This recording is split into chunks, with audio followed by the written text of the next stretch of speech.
Am I the son of a panda, the son of a goose, a student, a teacher? Turns out, I'm all of them. I am the Dragon Warrior. Jack Black, Kung Fu Panda 3. What Po the Panda meant when he gave that speech before wiping the floor with chi-stealing spirit warrior Kai at the climax of Kung Fu Panda 3 was that he has played many different roles over the course of his life, all of which make up his identity. Similarly, by being more than the sum of their superheroes, the lucrative superhero film genre has found its place in popular culture by telling stories that are many things to many people and not just superhero films. The culture surrounding superheroes demonstrates these characters' ability to evolve with the changing times, as well as unite people regardless of their background or level of fandom.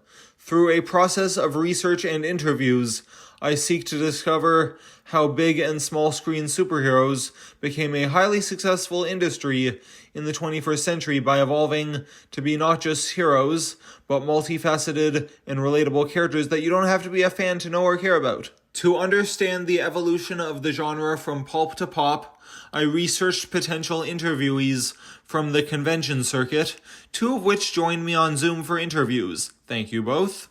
The first interview subject is Miles, an employee at the Toronto Comic Arts Festival who started as a volunteer and now works full-time as the executive director. In this position, he runs the convention and oversees programs, partnerships, and volunteering.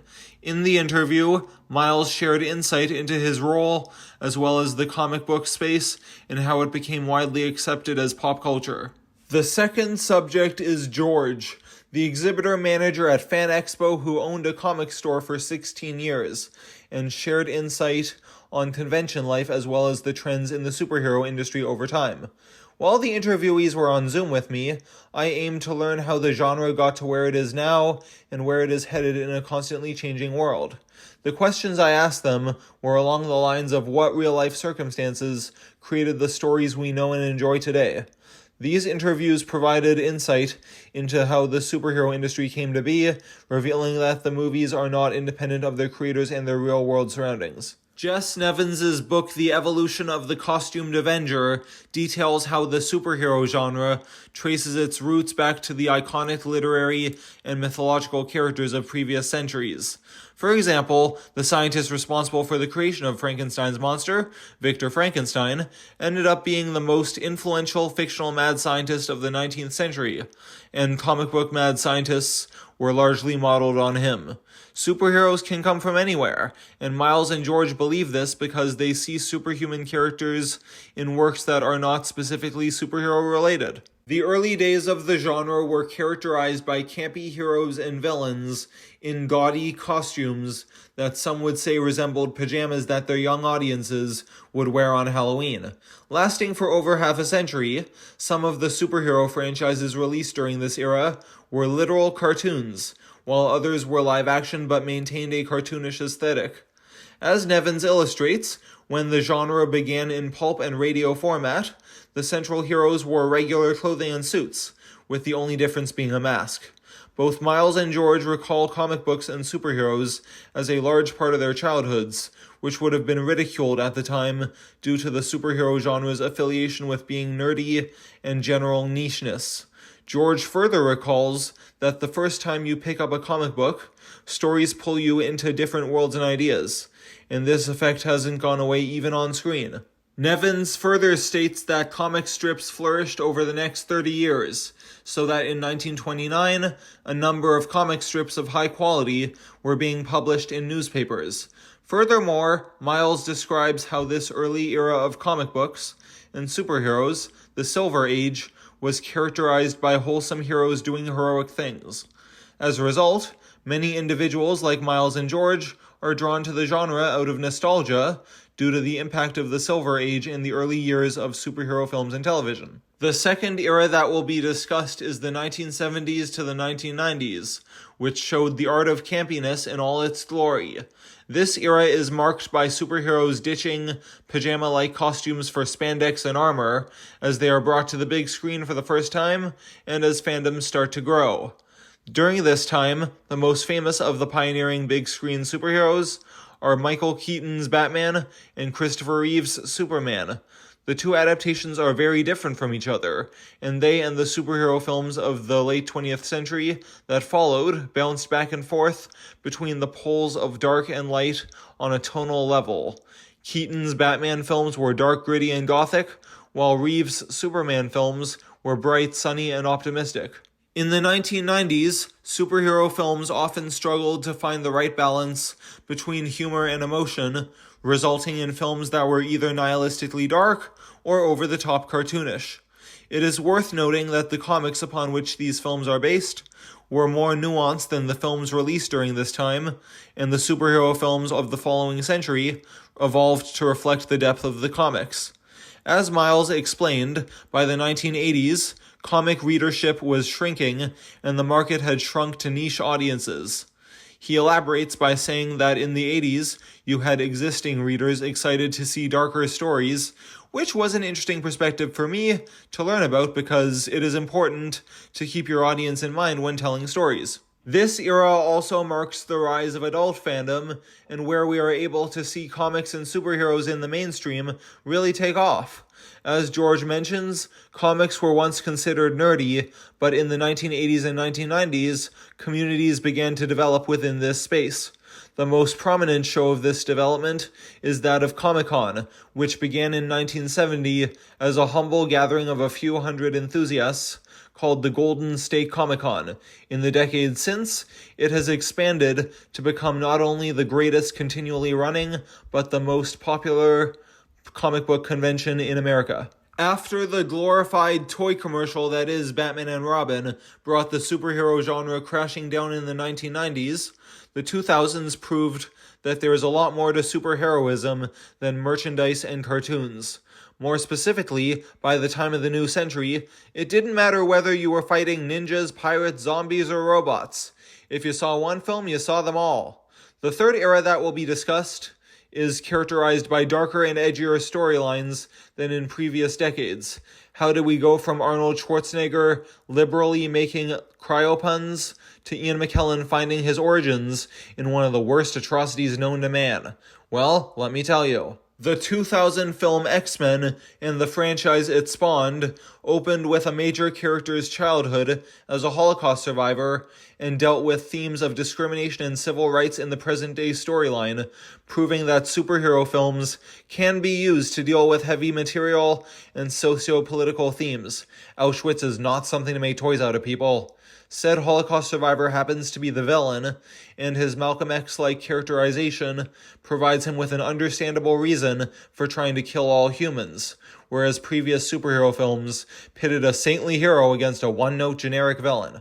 After all, people are not all good or all bad. They have both good and bad qualities in them, which modern superhero films show. Brown attributes the rising threat of terrorism and national feelings of trauma, vulnerability, xenophobia, and paranoia have dictated a dramatic shift in the American way of life, which is transparent or reflective in the superhero films released during this era. This is an example of history repeating, because in the comics, Miles describes how the 80s gave us some dark and sensationalist comic storylines fueled by the introduction of British comics to the American public.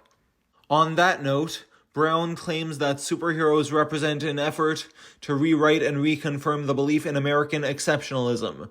Specifically, the superhero genre counters fears of a nation that has grown soft, weak, and vulnerable, instead offering a narrative of toughening up or remasculinizing America. Brown's theory is that the superhero film genre took off during this third era in response to societal fears that America was growing soft after tragedy befell the nation on September 11, 2001. This era took a darker, edgier, and more grounded take on the genre that one doesn't have to be a comic book fan to consume, which became the basis of the superhero arms race that followed. The fourth era that will be discussed in this podcast is 2008 to the present day. This era calls into question the way that superhero films have adapted to modern-day life and is marked by a push towards commercialization as well as diversity and inclusion. During this time, heroes of a variety of races, genders, and sexual orientations became officially recognized as series regulars in superhero films and television, such as Melissa Benoist's Supergirl, Gal Gadot's Wonder Woman, Chadwick Boseman's Black Panther, Brie Larson's Captain Marvel, and Simu Liu's Shang-Chi, proving that anyone can be a hero, just as the great Stan Lee preached. The comics were infinitely more diverse than the films based on them, and this is evidenced by the subject matter that many of the films tend to deal with, the origin stories of A-list superheroes. According to Brown, these films seem to be preoccupied on a time loop level with the transformation of the male body from weak nobody to strong somebody, something that the creators of the films seem to believe that male viewers aspire to, as explained by Laura Mulvey. Brown also goes on to say that while technology has changed, societal values have remained the same since the early days of the superhero genre. However, in the years following the publishing of Brown's work, female-led superhero productions such as Wonder Woman and Supergirl have made major gains both critically and financially. George explains that although there is a long and rich history of different human, as opposed to fantastical or extraterrestrial, races and sexual orientations within the comic books, those storylines aren't the ones used in most of the screen adaptations, and whether this bias was conscious or unconscious, I don't know. In the present, however, this has started to shift, as in real life, women and minorities have gained more vocal power in society. When real life acts, movies react, and the result is a more consciously inclusive world. Thus, what I see is that in the 21st century, Stan Lee's vision has come true in terms of inclusivity and popularity. As both George and Miles have articulated, we are seeing a transition towards diversity as a core component of superhero films, with women and minorities appearing as more than just secondary characters and love interests. Another interesting aspect of comic books and superheroes in the 21st century is the use of CGI to bring worlds to life. The 21st century superhero industry was bolstered by the use of CGI to transform its live-action superheroes, as well as to create new life forms such as Rocket and Groot from Guardians of the Galaxy. While some film theorists believe that CGI takes away from the human element of cinema, CGI and CGI-enhanced characters are both special effect and the core of the narrative. George similarly touched upon the use of CGI in modern superhero films, saying that it can potentially take away from powerful narratives and storylines when haphazard plots are merely an excuse to show off the CGI. Both Brown's article as well as George's opinions and experience point to CGI as an instrumental feature of modern superhero productions, although I would argue that there's a difference between a story where more explosions and fight scenes take place than words are spoken, and a short film about a guy having a drink and a conversation with an alien played by a guy in a motion capture suit. There was no going back after CGI entered the superhero industry, and George also said that in his professional opinion, pre-CGI superheroes looked more ridiculous than realistic, taking away the audience's ability to take such characters seriously. In the 21st century, the CGI elements of superhero media look hyper-realistic, which indisputably changed the genre forever. In the words of Syndrome, the main villain of the Pixar computer-animated superhero film The Incredibles, when everyone's super, no one will be. What he meant by that was that he planned to give everyone superpowers, which would render the term super meaningless. I would argue that what marks the modern era of superhero media is how, in a way, the Marvel Cinematic Universe, owned by Pixar's parent company, Disney, practically accomplished this goal. More specifically, Guardians of the Galaxy Volume 3 is the only MCU film not to feature at least one Oscar-winning actor thus far. This proves that anyone who's anyone in the film industry has been in the MCU, young and old alike. which tells stories across a variety of genres, but with a superhero twist, from conspiracy thrillers to space operas. However, both Miles and George agree that the superhero genre has hit a saturation point in the 2020s, with George suggesting that the resulting supply and demand issues have led to the creation of mediocre content while an audience still remains loyal. Moreover, Miles links the decline of the superhero genre to the way it's been commercialized and taken over by large corporations in comparison to their comic book roots. In other words, some of the creators of the comics have disowned adaptations of their original creations, such as Alan Moore, the creator of the R-rated Watchmen. Although there have been many strides in the proliferation of the superhero genre, many in the industry are weary of this sense of stagnation.